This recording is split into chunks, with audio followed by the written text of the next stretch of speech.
The Russian Marshal Kutuzov, from Krems, was heading by Hollabrunn for Brno, in Moravia, in order to join there the second army which Emperor Alexander was leading in person. But, on approaching Hollabrunn, he was dismayed to learn that the corps of Murat and Lannes were already masters of this town, which cut off every means of retreat. To get himself out of this difficulty, the old Russian marshal, employing ruse in his turn, sent General Prince Bagration as a parlementaire to Murat, to whom he assured that an aide-de-camp of the emperor had just concluded at Vienna an armistice with Emperor Napoleon, and that, undoubtedly, peace would shortly ensue. Prince Bagration was a most agreeable man. He knew so well how to flatter Murat that the latter, deceived in his turn by the Russian general, hastened to accept the armistice, despite the observations of Marshal Lannes, who wished to fight. But Murat, having the superior command, Lannes was obliged to obey.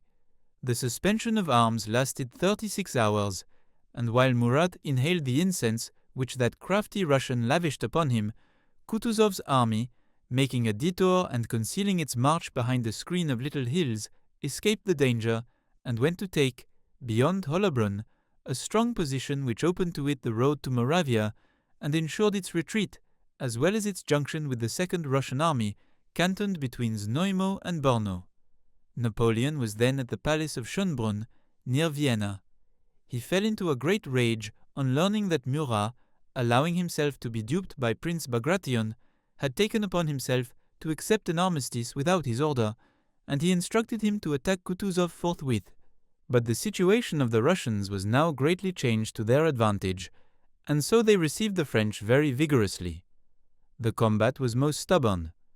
The town of Hollabrunn, taken and retaken several times by both parties, set on fire by shells, filled with dead and dying, finally remained in the power of the French. The Russians withdrew to Brno. Our troops pursued them there, and occupied this city without a fight, although it is fortified and dominated by the celebrated citadel of Spielberg. The Russian armies, and a part of the remnants of the Austrian troops, having united in Moravia, the emperor, to deal them a final blow, went to Brno, the capital of that province. My comrade Massey and I followed him in that direction, but we advanced slowly and with great difficulty, first because the post horses were worn out, then because of the great quantity of troops, guns, caissons, and baggage with which the roads were clogged. We were obliged to halt for 24 hours at Hollabrunn, in order to wait until passage was restored through its streets, destroyed by the fire and filled with planks, beams, and fragments of furniture still aflame. That unhappy town had been so completely burned that we did not find a single house to shelter us. During the stay which we were compelled to make there, a horrible, appalling spectacle overwhelmed our souls. The wounded, but chiefly the Russians, had taken refuge during the combat in the houses, where the fire had soon reached them. All those who could still walk had fled at the approach of this new danger, but the maimed, as well as men grievously struck, had been burned alive beneath the debris. Many had tried to escape the fire by crawling along the ground, but the flames pursued them into the streets, where one saw thousands of those unfortunates half charred, several of whom still breathed.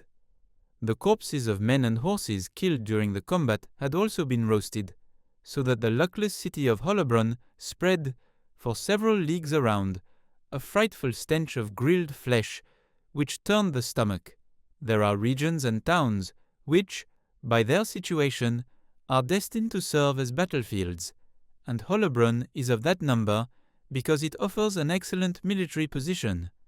Thus, scarcely had it repaired the misfortunes caused by the fire of 1805, than I saw it again, 4 years later, burned anew, and strewn with corpses and half-roasted dying men, as I shall report in my account of the campaign of 1809. Commander Massey and I left that hotbed of infection as soon as we could, and made for Znojmo, where, 4 years later, I was to be wounded. At last we joined the Emperor at Brno on the 22nd of November, 10 days before the Battle of Austerlitz.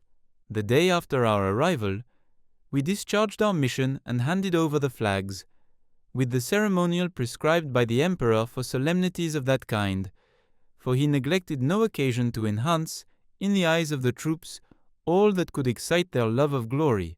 This was the ceremonial, half an hour before parade, which took place every day at 11 o'clock in front of the house, serving as the Emperor's palace. General Duroc, Grand Marshal, sent to our lodging a company of grenadiers of the guard with band and drums. The 17 flags and the 2 standards were entrusted to as many non-commissioned officers. Commander de Massy and I, guided by one of the Emperor's orderly officers, placed ourselves at the head of the procession, which set off to the sound of drums and music. The city of Brno was filled with French troops, whose soldiers, on seeing us pass, hailed with numerous vivats the victory of their comrades of the 7th Corps. All posts rendered military honors, and, on our entry into the courtyard of the place where the Emperor lodged, the units assembled for parade beat to arms, presented arms, and shouted, with enthusiasm, repeated cries of "Vive l'Empereur!" The aide-de-camp on duty came to receive us and presented us to Napoleon, to whom we were introduced, still accompanied by the non-commissioned officers who carried the Austrian flags. The Emperor examined these various trophies, and after having the non-commissioned officers withdraw, he questioned us at length, as much about the various combats which Marshal Augereau had fought, as about all that we had seen and learned during the long journey we had just made through the regions which had been the theatre of war. Then he ordered us to await his instructions and to follow the imperial headquarters. The Grand Marshal Duroc had the flags taken, for which he gave us a receipt, according to usage. Then he informed us that horses would be placed at our disposal, and invited us, for the time of our stay, to the table over which he presided. The French Grande Armée was then massed around, and in front of Brno. The advance guard of the Austro-Russians occupied Austerlitz. The bulk of their army was posted around the town of Olomouc, where Emperor Alexander and the Emperor of Austria had assembled. A battle seemed inevitable, but it was so well understood, on both sides, that its results would have an immense influence on the destinies of Europe, that each hesitated to undertake anything decisive. Thus Napoleon, ordinarily so prompt in his movements, remained 11 days at Brno before attacking in earnest. It is true that each day's delay increased his forces by the successive arrival of a very great number of soldiers who, having been left behind because of indisposition or fatigue, hastened, as soon as they recovered their strength, to rejoin the army, so eager were they to be present at the great battle that was anticipated. This reminds me that I, on that occasion, told a courtesy lie which could have ruined my military career. Here is the fact.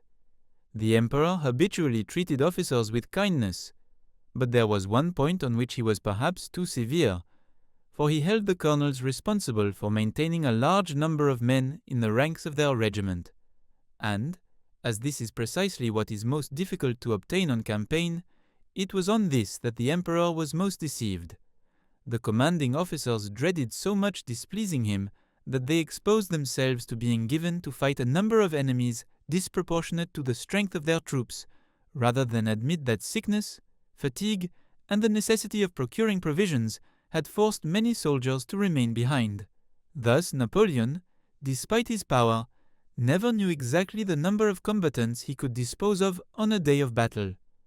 Now, it happened that, during our stay at Brno, the Emperor, in one of the incessant tours which he made to visit the positions and the various army corps, caught sight of the chasseurs à cheval of his guard on the march to change cantonments.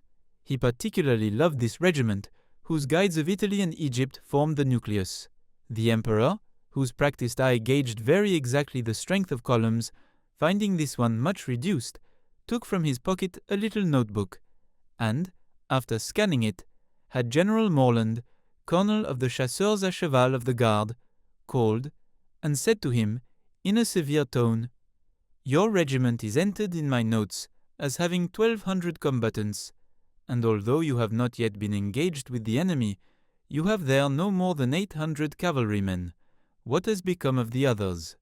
General Morland, an excellent and very brave war officer, but lacking a ready reply, was almost struck dumb, and answered, in his frank Alsatian manner, that only a very small number of men were missing.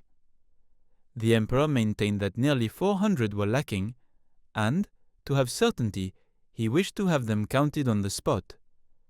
But, as he knew that Morland was greatly liked by his staff, and that he feared any indulgence, he thought he would be surer of the fact by taking an officer who belonged neither to his household nor to his guard, and, catching sight of me, he ordered me to count the chasseurs, and to come report to himself their number. That said, the emperor rode off at a gallop. I began my task, which was all the easier as the cavalrymen were marching at the walk, 4 abreast. Poor General Morland, who knew how close Napoleon's estimation came to the truth, was in great agitation, for he foresaw that my report would bring upon him a very severe reprimand. He scarcely knew me, and did not dare propose that I compromise myself to spare him an unpleasantness. He therefore remained there silently beside me, when, fortunately for him, his captain adjutant major came to join him.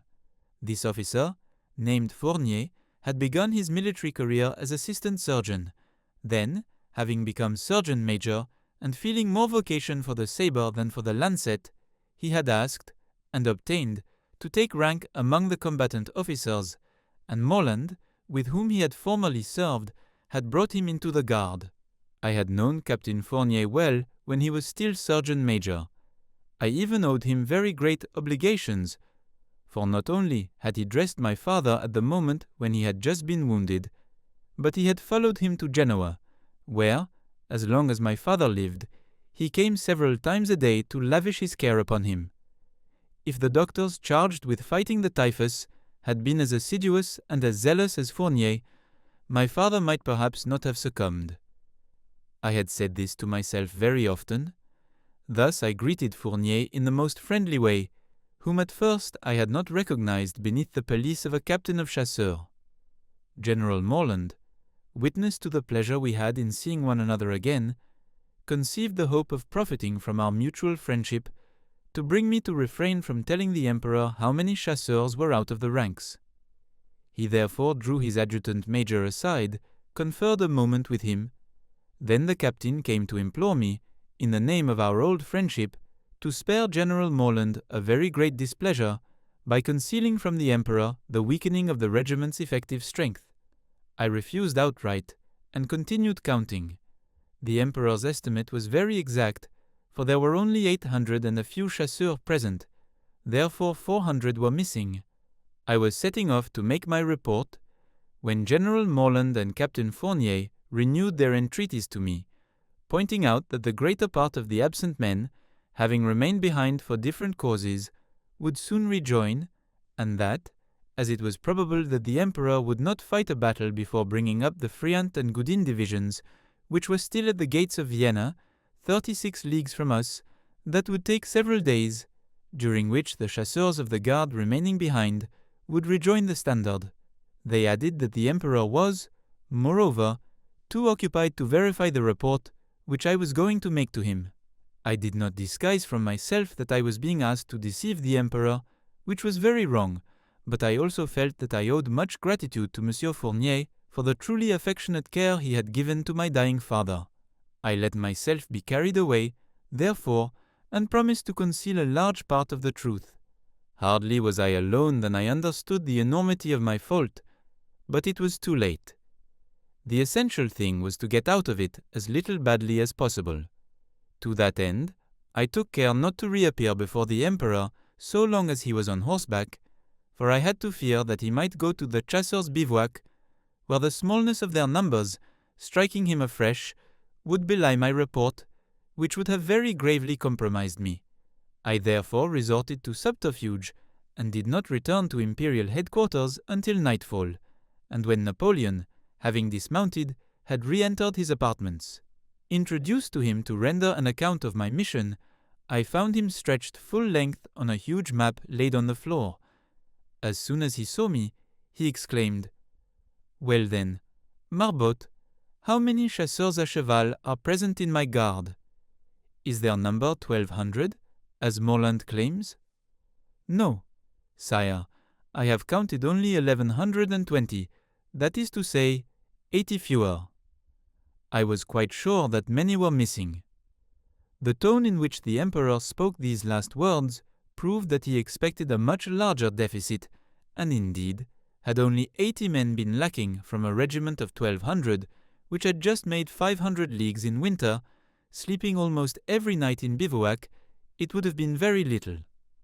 Thus, when, going to dinner, the emperor crossed the room where the chiefs of the guard were gathered, he merely said to Morland, "You see, you are missing 80 chasseurs. That is nearly a squadron. With 80 of those brave fellows, one would stop a Russian regiment. You must see to it that the men do not remain behind." Then, turning to the chief of the grenadiers à pied, whose number of present soldiers was also much reduced, Napoleon gave him a sharp reprimand. Morland, counting himself very happy to get off with a few remarks, came up to me as soon as the emperor was at table, thanked me warmly, and told me that about 30 chasseurs had just rejoined, and that a courier arriving from Vienna had met more than 100 between Znojmo and Brno, and many others on this side of Hollabrunn, which gave the certainty that, within 48 hours, the regiment would have recovered the greater part of its losses. I desired it as much as he did, for I understood the difficulty of the position in which my excess of gratitude for Fournier had placed me. I could not sleep that night, so much did I dread the just anger of the emperor, in whose confidence I had gravely failed. My perplexity was even greater the next day, when Napoleon, visiting the troops as usual, directed himself towards the bivouac of the chasseurs of the guard, for a simple question addressed by him to an officer could reveal everything. I considered myself lost when I heard the music of the Russian troops encamped on the heights of Pratzen, half a league from our outposts.